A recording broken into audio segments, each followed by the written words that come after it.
आज जब रोटी खाने के बाद थाली में जब टुकड़ा बचने लग गया, हर तीसरी चौथी महिला में हनुमान जी आ रहे हैं। अब हनुमान जी एक है, हरियाणा में 6-7 हजार गांव हैं, इतने गांव में एक हनुमान जी हर तीसरी चौथी लेडी में आ रहे हैं। वो हनुमान जी एक वायरस है, बताओ जरा, है कि नहीं? ये लोग बीमार हैं, ये लोग बीमारी से ग्रस्त हैं। महायोगी गुरु गोरक्षनाथ जी महाराज ने और आदि शंकराचार्य ने, सिद्ध चरपटनाथ ने और स्वामी दयानंद सरस्वती जी महाराज ने इस खगोल को, इस भूगोल को, इस संस्कृति की संस्कृति को बचाने का जो पीड़ा उठा करके एक लंबे कालखंड तक इस राष्ट्र के पतन को रोकने का जतन करते हुए कार्य किया। आज हम लोग कुछ दुष्ट प्रवृत्ति के लोगों की भरसक भ्रमित प्रयासों में फंस करके, उलझ करके इन पुच्छा वालों के घरों में हम लोग भीड़ लगा करके बैठे हैं, चमत्कारों में श्रद्धा लेकर के बैठे हैं, चमत्कारों में विश्वास करके बैठे हैं और अखबारों में रोज खबरें भी पढ़ रहे हैं कि फला फला जगह के अंदर एक तांत्रिक के द्वारा तंत्र मंत्र की आड़ में किसी गुड़िया के साथ में कुछ दुष्टाचार, पापाचार, मिथ्याचार, व्यभिचार कर दिया गया के प्रमाण अखबारों में देखने, जानने, सुनने, पढ़ने को मिल रही।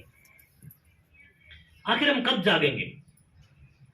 पिछले दिनों Coca Cola, Mirinda, Thums Up, Dew, Slice, ये जितने भी ठंडे के नाम पर जो ये विषैला पानी जो बोतलों में बंद 2-2 लीटर का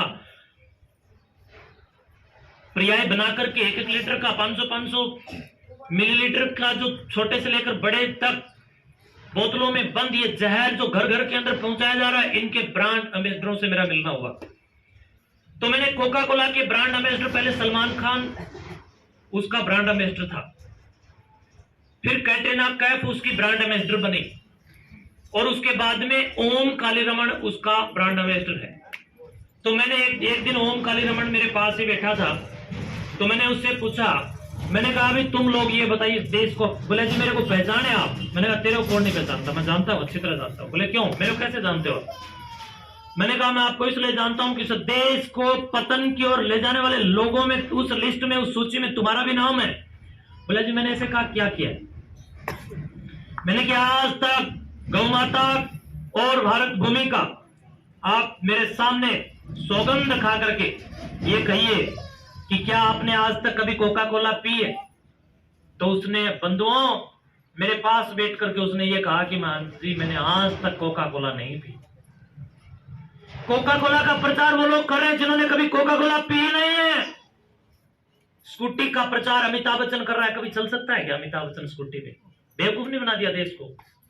हेमा मालिनी लक्स साबुन का प्रचार कर रही है, क्या नहाती है? क्या दूध से नहाती है वो? तो कभी लक्स साबुन से नहाती है? बेवकूफ बना दिया गया। आपने हेमा मालिनी को फॉलो कर लिया, आदर्श बना लिया, और उन लोगों ने आपको जो आंख बंद करके किसी भी चीज को विज्ञापन देकर के विमोचित कर दिया, आप लोगों ने उन्हीं को खरीद लिया। देश इसलिए ज्यादा बर्बाद हो रहा है।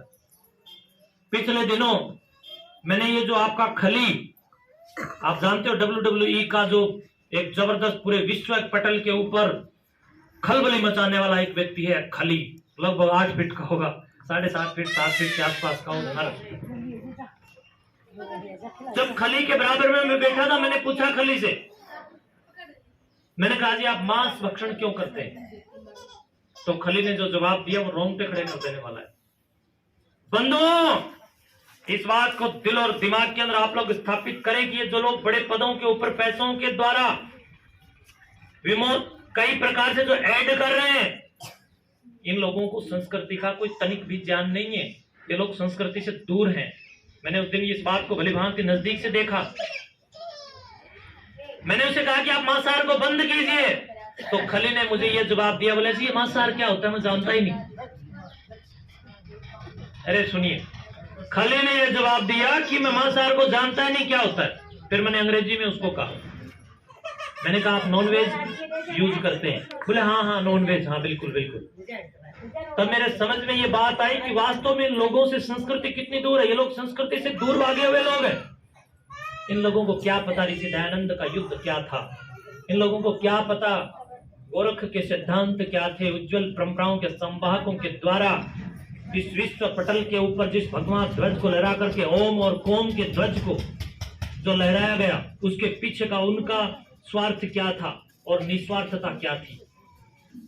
तो ये जितने भी लोग ऐड कर रहे हैं, जो ये टीवी के ऊपर भांड जो कलाकार बनकर के अश्लीलता परोसने का जो कार्य कर रहे हैं, ये लोग संस्कृति से दूर हैं। इन लोगों को फॉलो करना बंद करो। अगर फॉलो करना है तो आपके पास ऋषि कणाव, कणाद, कपिल, जैमिनी, पतंजलि, पाणिनि, गुरु गोरख, सुकरात, चाणक्य, कौटिल्य, उसके साथ साथ आप देखेंगे तो महर्षि चरक, उसके साथ साथ अगर आप लोग नजदीकतम सदियों के अंदर योद्धाओं की बात करें तो यहाँ महाराणा प्रताप, राणा सांगा, राणा कुंभा, और उनसे भी नजदीकतम सदियों में अगर आप लोग बात करेंगे तो इस देश के अंदर लंबे कालखंड की एक लंबे श्रृंखला कतिपय उदाहरणों के अंदर प्रस्तुत है, जिसमें वीर भगत सिंह, राजगुरु सुखदेव, लाला लाजपत राय, विपिन चंद्र पाल, बाल गंगाधर तिलक, एक से एक बहादुर योद्धाओं का इतिहास, 7,34,000 के आसपास जो मातृभूमि के लाडले इस देश को आजाद करवाते हुए शहीद हुए थे, उन शहीदों की अमर ग्रंथावली हमारे लिए प्रेरक प्रसंग हो सकती है। तो इसलिए उनको आप अपना आइडियल बनाइए। बंधुओं, ये वो देश है जो कभी आर्यवर्त राष्ट्र कहलाता था। हम सब लोग उस देश के निवासी हैं। इस बात को विचार कीजिए, अखंड भारत यही भारत कहलाता था।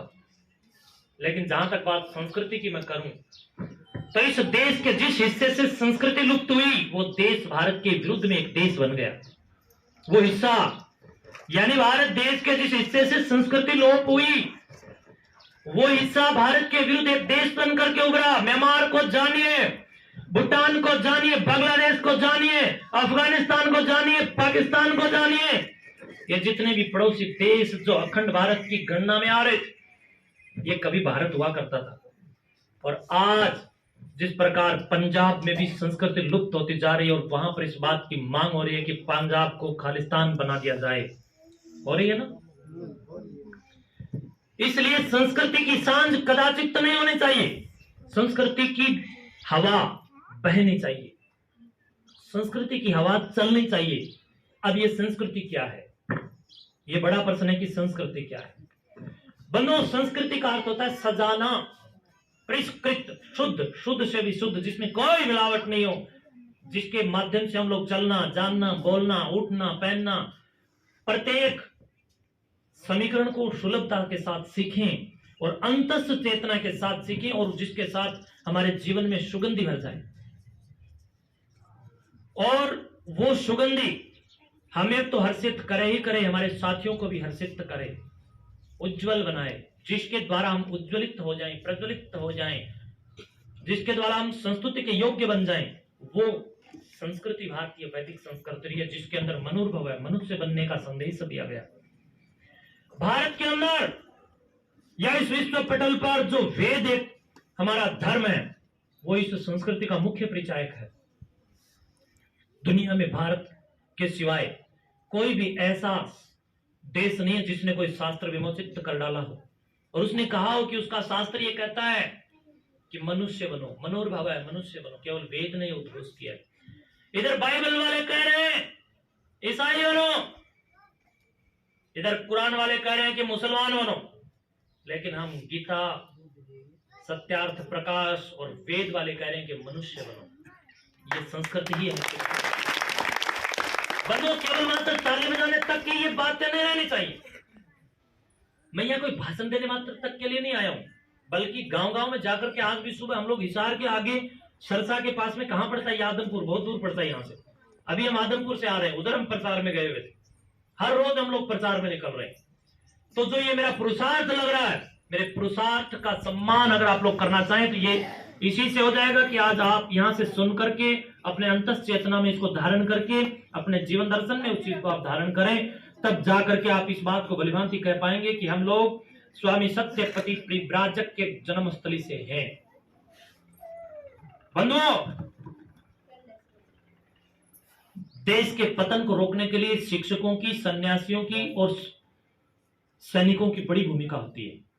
तो इसलिए सन्यासी भी लगे हुए हैं, शिक्षक भी लगे हुए हैं और सैनिक भी लगे हुए हैं। अब जो ये बीच में जो विद्यार्थी बच गए, ये जो युवा चेतना का चैतन्य जो प्रज्वलित होकर के हर हृदय को जागरूक करने की जो एक विशेष जिम्मेवारी जिसके ऊपर है, वो अब आप लोगों के ऊपर है। अब आप लोग उठ करके सन्यासियों का, शिक्षकों का और सैनिकों का साथ देकर के वैदिक विश्व राष्ट्र के अंदर 1,96,58,53,124 वर्ष पुरातन इस धरती माता के वेद सिद्धांत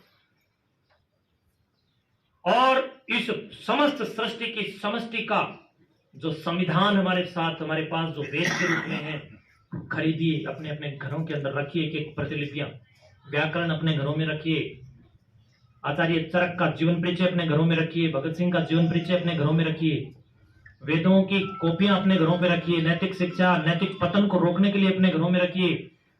विज्ञान, प्रकृति के क्रमबद्ध सुव्यवस्थित ज्ञान को विज्ञान कहते हैं। विज्ञान को हम लोग विद्यालयों में पढ़ रहे हैं, लेकिन ऋषि विज्ञान को हम लोग वेदों में पढ़ेंगे।